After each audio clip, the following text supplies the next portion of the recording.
उन्वान जंगल के अक्लमंद जानवर। एक घने जंगल में तमाम जानवर खुशी खुशी रहते थे।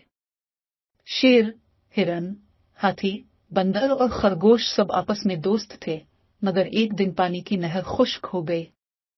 सब जानवर परेशान हो गए क्योंकि पीने के लिए पानी नहीं था। शेर, जो बादशाह था, सबको जमा करके बोला, हमें कोई हल निकालना होगा, वरना हम सब प्यासे मर जाएंगे। खरगोश ने कहा, हमें मिलकर एक कुआं खोदना चाहिए। अगर सब थोड़ा थोड़ा काम करें तो हम जल्दी पानी तक पहुंच सकते हैं। बंदर बोला, लेकिन यह काम तो बहुत मुश्किल है। हाथी ने कहा, अगर हम एक दूसरे की मदद करें तो कुछ भी मुश्किल नहीं। फिर सब ने मिलकर जमीन खोदनी शुरू की।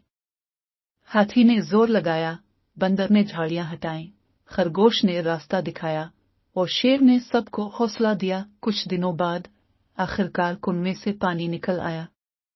सब जानवर खुशी से नाचने लगे। शेर ने कहा, आज हमने सीखा कि अगर हम मिलकर काम करें तो कोई भी मुश्किल हमें रोक नहीं सकती। अखलाकी सबक, इत्तेफाक में बरकत है और मिल जल कर काम करने से बड़े मसाइल भी हल हो सकते हैं।